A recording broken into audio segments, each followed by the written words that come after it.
संविधान लागू होने के लगभग 75 साल हो गए और संविधान ये कह रहा है कि देश में समता, स्वतंत्रता, बंधुता और न्याय स्थापित करना है। देश में समता, स्वतंत्रता, बंधुता और न्याय स्थापित करने का उद्देश्य संविधान का है, लेकिन संविधान लागू होने को 75 साल हो रहे हैं और इसके बावजूद भी जो लोग संविधान को लागू करने की जिम्मेदारी लिए हुए हैं वो इस देश के असल बासिंदों के साथ में, इस देश के मूल निवासियों के साथ में लगातार अन्याय और अत्याचार की व्यवस्था ही बरकरार रखे हुए हैं, उसको खत्म नहीं कर रहे। शेड्यूल कास्ट के ऊपर अन्याय हो रहा है, शेड्यूल ट्राइब के ऊपर अन्याय हो रहा है, ओबीसी के ऊपर अन्याय हो रहा है, अलग अलग माइनॉरिटीज के ऊपर अन्याय हो रहा है। तो देश की जो बहुसंख्यक आबादी है, एससी, एसटी, ओबीसी, माइनॉरिटी, उन सभी के ऊपर अन्याय हो रहा है। तो इस बात को ही समझाने का काम वामसेप लगातार कर रहा है कि ये जो अलग अलग लड़ाई चल रही, ये अलग अलग लड़ाई से हमारी समस्याओं का समाधान नहीं हो सकता, क्योंकि दुश्मन चाहता है कि हम अलग अलग रहें और इसलिए दुश्मन हमको सेग्रीगेट करता है। मान लो इस देश के अंदर शेड्यूल कास्ट के लोग हैं, शेड्यूल ट्राइब के लोग हैं, ओबीसी के लोग हैं, अलग अलग माइनॉरिटीज के लोग हैं। अगर वो अपनी अलग अलग लड़ाई लड़ने का काम करते हैं तो दुश्मन उनको सेग्रीगेट करता है, उनको बदनाम करता है, फिर उनको टारगेट करता है और उनको खत्म करने का काम करता है। ये षड्यंत्र दुश्मनों का चल रहा है, क्योंकि इस देश में जो आदिवासी हैं वो आदिवासी इसी लड़ाई से पैदा हुए लोग हैं। सिंधु घाटी सभ्यता इस देश की विकसित सभ्यता थी और सिंधु घाटी सभ्यता जो विकसित सभ्यता थी, वो सभ्यता जब नष्ट की गई उसके बाद से आदिवासी आए, तो आदिवासी कोई और नहीं, वो इस देश के मूल निवासी लोग हैं, लड़ाई लड़ने वाले लोग हैं। और इस देश में जब सिंधु घाटी सभ्यता को, उस व्यवस्था को नष्ट किया जा रहा था,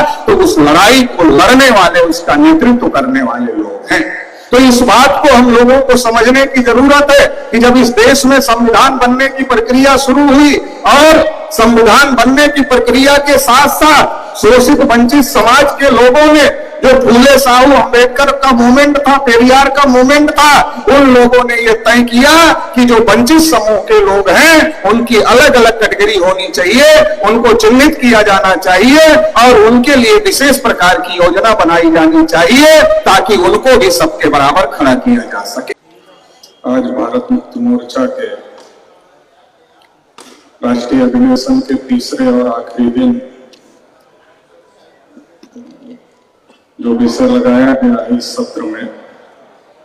नक्सलवाद के नाम पर आदिवासियों का नरसंहार करना, यह शासक जातियों का गंभीर षड्यंत्र है, एक चर्चा। इस सत्र की अध्यक्षता कर रहे आदरणीय ओम मेश्राम साहब और मंच पर उपस्थित तमाम सम्मानित अतिथियों, वक्ता साथी और सामने बैठे और खड़े साथियों, अगर हम देश की परिस्थितियों को देखें, देश के हालात को देखें, तो इस देश के अंदर चाहे शेड्यूल कास्ट के लोग हों, चाहे शेड्यूल ट्राइब के लोग हों, चाहे ओबीसी के लोग हों या फिर अलग अलग प्रकार की माइनॉरिटीज के लोग हों, उन सभी लोगों के साथ में बड़े पैमाने पर अन्याय और अत्याचार हो रहा है। अगर हम शेड्यूल कास्ट की बात करें तो शेड्यूल कास्ट के बारे में तमाम एट्रोसिटी की बातें आती रहती हैं। कहीं मूंछ रखने की वजह से पीटा जाता है, घोड़ी पर चढ़ने की वजह से, और कहीं घड़ा और मटका छूने की वजह से हत्या तक हो जाती है। इतने ज्यादा हालात अभी भी, संविधान लागू होने के लगभग 75 साल हो गए और संविधान ये कह रहा है कि देश में समता, स्वतंत्रता, बंधुता और न्याय स्थापित करना है। देश में समता, स्वतंत्रता, बंधुता और न्याय स्थापित करने का उद्देश्य संविधान का है, लेकिन संविधान लागू होने को 75 साल हो रहे हैं और इसके बावजूद भी जो लोग संविधान को लागू करने की जिम्मेदारी लिए हुए हैं वो इस देश के असल बासिंदों के साथ में, इस देश के मूल निवासियों के साथ में लगातार अन्याय और अत्याचार की व्यवस्था ही बरकरार रखे हुए हैं, उसको खत्म नहीं कर रहे। शेड्यूल कास्ट के ऊपर अन्याय हो रहा है, शेड्यूल ट्राइब के ऊपर अन्याय हो रहा है, ओबीसी के ऊपर अन्याय हो रहा है, अलग अलग माइनॉरिटीज के ऊपर अन्याय हो रहा है, तो देश की जो बहुसंख्यक आबादी है, एससी, एसटी, ओबीसी, माइनॉरिटी, उन सभी के ऊपर अन्याय हो रहा है। तो इस बात को ही समझाने का काम वामसेप लगातार कर रहा है कि ये जो अलग अलग लड़ाई चल रही, ये अलग अलग लड़ाई से हमारी समस्याओं का समाधान नहीं हो सकता,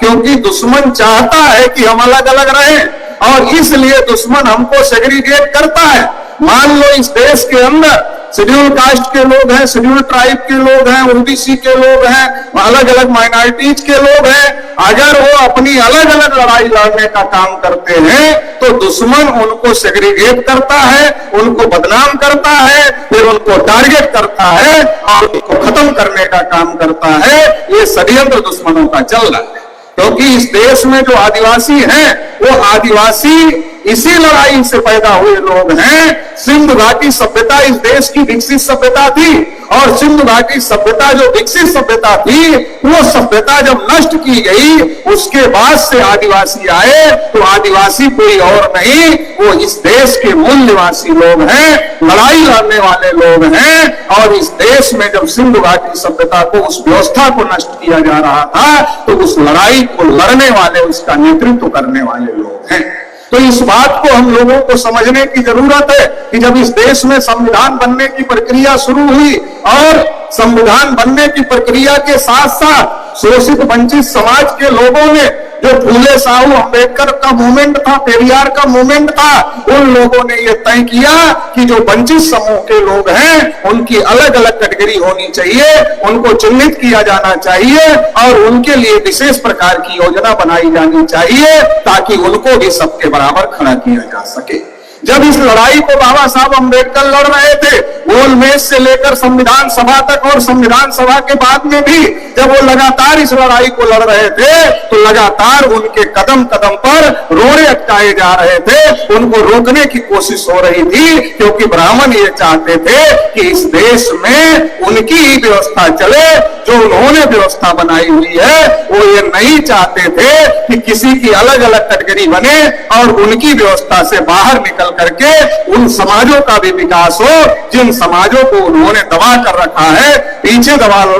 रखा हुआ है। तो इस बात को हम लोगों को समझने की जरूरत है कि ये बाबा साहब अंबेडकर की तमाम कोशिशों के बाद ये एससी, एसटी, ओबीसी और माइनॉरिटी, ये अलग अलग जो कैटेगरी बनी है, ये बाबा साहब अंबेडकर के तमाम कोशिशों के बाद बनी। और केवल कैटेगरी ही नहीं बनी, सबके संवैधानिक अधिकार भी बाबा साहब डॉक्टर अंबेडकर ने संविधान में लिखे, और इसलिए आदिवासियों के अधिकार भी बाबा साहब डॉक्टर अंबेडकर ने संविधान में लिखे। और आदिवासियों के लिए 5वीं और 6ठी अनुसूची लिखा, और उसमें लिखा कि आदिवासी जिस इलाके में रहते हैं, वहां के जल पर, वहां के जंगल पर, वहां के जमीन पर आदिवासियों का अधिकार होना चाहिए। लेकिन आज के जो हालात है, इस देश के जो ब्राह्मणवादी व्यवस्था को मानने वाले लोग हैं, जो उसको चलाने वाले लोग हैं, उनको क्या लगता है, इस देश की सारी संपत्ति पर उन्हीं लोगों का हक होना चाहिए, दूसरे लोगों का अधिकार नहीं होना चाहिए, हर जगह उनका अधिकार होना चाहिए, सब कुछ उनके कब्जे में होना चाहिए, और सारे लोग उनके अधीन होने चाहिए, उनके गुलाम होने चाहिए। जो संविधान की सोच है, सबको अधिकार मिलना चाहिए, समता, स्वतंत्रता, बंधुता, न्याय स्थापित होना चाहिए। और जो भारत के ब्राह्मणों की सोच है, जो देश की सत्ता व्यवस्था चला रहे हैं, कि उनके पास ही सब कुछ होना चाहिए, तो इसके लिए वो तमाम प्रकार का षड्यंत्र देश में करने का काम कर रहे हैं। ब्राह्मणों ने सोचा कि हम अकेले इस लड़ाई को नहीं लड़ सकते हैं, तो ब्राह्मणवाद के साथ अब पूंजीवाद का गठजोड़ हो गया है, और पूंजीवाद और ब्राह्मणवाद मिलकर इस देश के मूल निवासियों को गुलाम बनाने की कोशिश कर रहे हैं। इसी के तहत, क्योंकि आदिवासी जिस इलाके में रहते हैं, वहां जमीन के नीचे बहुमूल्य खनिज है, बहुमूल्य धातुएं हैं, तो वो चाहते हैं कि उस पर कब्जा किया जाए, पूंजीपतियों का कब्जा करवाया जाए। अब संविधान में लिखा है कि आदिवासियों का अधिकार है, तो कब्जा कैसे करवा सकते हैं, तो घुसने के लिए कोई ना कोई तरीका निकालना पड़ेगा। तो तरीका निकालने के लिए पहले बदनाम करना पड़ेगा। तो नक्सलवाद के नाम पर आदिवासियों को बदनाम किया जा रहा है। फिर आदिवासियों की पुलिस बनाई जा रही है, फिर आदिवासियों का ही नरसंहार किया जा रहा है, फिर डेवलपमेंट के नाम पर, वन संरक्षण के नाम पर आदिवासियों को उनके जल जंगल जमीन से खदेड़ने का भी षड्यंत्र किया जा रहा है। आदिवासियों को सेग्रीगेट करके उनके साथ षड्यंत्र किया जा रहा है, उनको नक्सलवाद के नाम पर बदनाम किया जा रहा है, मुसलमानों को आतंकवाद के नाम पर बदनाम किया जा रहा है, सिखों को खालिस्तान के नाम पर बदनाम किया जा रहा है, ओबीसी को हिंदू के नाम पर हड़प लेना चाहते हैं, एससी एसटी को आपस में झगड़ा लगा करके उनको आपस में ही फंसाए रखना चाहते हैं। तो ये बहुत बड़ी साजिश देश में ब्राह्मणों के द्वारा चल रही है। इस साजिश को हम लोगों को समझने की जरूरत है। एक एक को अलग अलग करने का, उसको बदनाम करने का, और बदनाम करने के बाद फिर उसको टारगेट करने का, उसका शिकार करने का यह षड्यंत्र चल रहा है। इसलिए इस षड्यंत्र से हम लोगों को सतर्क रहने की जरूरत है। और देश में एससी एसटी ओबीसी माइनॉरिटी क्षत्रिय राजपूत जो भी अधिकार वंचित समाज के लोग हैं, उन सभी लोगों को एकजुट होकर के एक सिस्टम में आकर के और एक साथ मिल करके अपने हक अधिकार की लड़ाई लड़ना होगा। अगर हम एकजुट होकर के इस लड़ाई को लड़ते हैं तभी हमारी समस्याओं का समाधान होगा। अगर हम अलग अलग लड़ाई लड़ते हैं तो हमारी किसी समस्या का समाधान होने वाला नहीं है। इसलिए साथियों, हम लोग एकजुट होकर के इस लड़ाई को लड़ेंगे। इस आशा और उम्मीद के साथ आप लोगों ने मुझे सुना, इसके लिए आभार, धन्यवाद, जय हिंद।